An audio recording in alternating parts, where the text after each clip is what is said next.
Manuskrip Arab yang berjudul Al-Sab sangat unik kerana mempunyai campuran dua bahasa, iaitu bahasa Parsi dan bahasa Arab. Secara keseluruhannya, manuskrip ini membincangkan berkenaan bidang fiqh, khasnya perihal nikah. Fokus perbincangan terdiri daripada 7 fasal atau lebih dikenali sebagai 7 bab. Namun, perbincangan utama kitab ini berfokuskan dari sudut pernikahan dalam Islam. Antara bab yang dibincangkan meliputi akad nikah dan wakalah, ketetapan nikah, konsep wakalah, kafa'ah dan ketetapan seperti talak, hulu, nafkah, nasab dan hadonah. Manuskrip Arab yang kedua ini berjudul Jawahir Al-Kalam yang dikarang oleh Nasruddin Shah Qajar. Manuskrip Arab ini merupakan kitab yang bertemakan perkahwinan, di mana ianya membahaskan hal-hal perkahwinan dengan lebih teliti dan mendalam.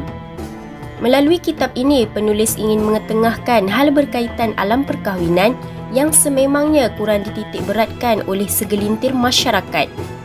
Selain itu, kitab ini juga membincangkan hukum hakam perkahwinan yang berkait dengan permasalahan dalam kitab nikah, kitab at-talaq, kitab al-hulu wal mubarat, kitab al-zihar, kitab al-kifarat, kitab al-li'an, kitab al-it, kitab al-mukatabah, kitab al-ikrar, kitab al-ju'alah, kitab al-iman dan kitab al-nazar.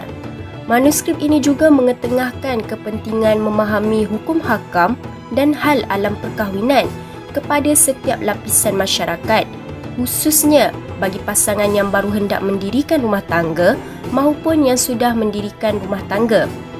Ini bertujuan untuk mengelakkan berlakunya kejahilan atau perzinaan secara sengaja atau tidak sengaja terhadap pasangan tersebut. Seterusnya, manuskrip Melayu yang berjudul Manuskrip Kanun Syarak Kerajaan Aceh pada zaman Sultan Alauddin Mansur Shah ini telah disalin oleh Said Abdullah ibni Abdul Rahman Jamalul Lail pada tahun 1270 Hijrah. Manuskrip ini merangkumi bidang sejarah, hukum ketatanegaraan dan undang-undang yang digunakan oleh Kerajaan Aceh bermula pada tahun 913 Hijrah sehinggalah diturunkan kepada raja-raja seterusnya yang memerintah kerajaan tersebut. Namun begitu, terdapat beberapa perubahan yang berlaku terhadap sebuah era kepimpinan. Perubahan ini berlaku bagi menyesuaikan keadaan, zaman dan masa mengikut pentadbiran sesebuah kerajaan berkenaan. Meskipun terdapat beberapa bahagian diubah, namun bahagian dasar Undang-Undang Ketatanegaraan Kerajaan Aceh masih dikekalkan kerana peraturannya bersesuaian dengan kaedah agama dan adat yang diamalkan di negara tersebut. Aceh Darussalam merupakan sebuah negara yang menggunakan undang-undang Islam dalam menjalankan pentadbiran dan menjatuhkan hukuman terhadap para pesalah.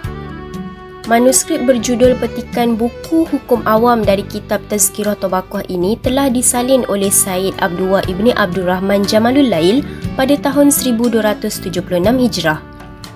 Manuskrip ini melibatkan hukum hakam dan undang-undang awam yang berlaku pada zaman Kerajaan Aceh yang bersendikan syariat Islam dan adat kerajaan yang selari dengan tuntutan Islam.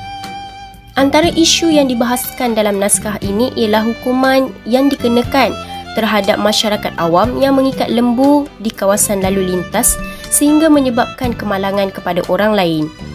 Selain itu, dijelaskan juga hukuman kepada individu yang menyuruh seseorang memanjat pokok dan mengakibatkannya terjatuh, serta terdapat juga pelbagai kes lain yang disebut di dalam manuskrip ini.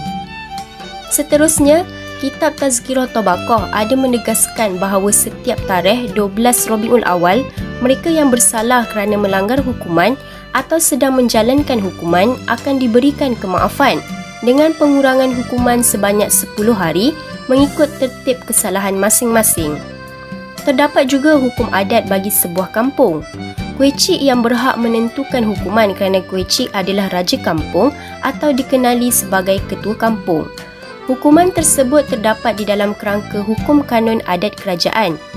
Bagi kes atau isu yang besar dan rayuan, mereka akan dibawa menghadap peringkat yang lebih tinggi iaitu hakim. Naskah manuskrip ini juga membicarakan tentang hukuman yang berlainan kepada mereka yang berniat untuk memburu. Seorang pemburu yang membawa pedang, tongkat, tombak atau seangkatan dengannya dan mengancam hendak membunuh seseorang, dan jika individu tersebut didapati mati, maka pemburu tersebut akan dikenakan hukuman. Akhir sekali, manuskrip Undang-Undang Riau yang telah ditulis pada 10 Syawal tahun 1295 Hijrah.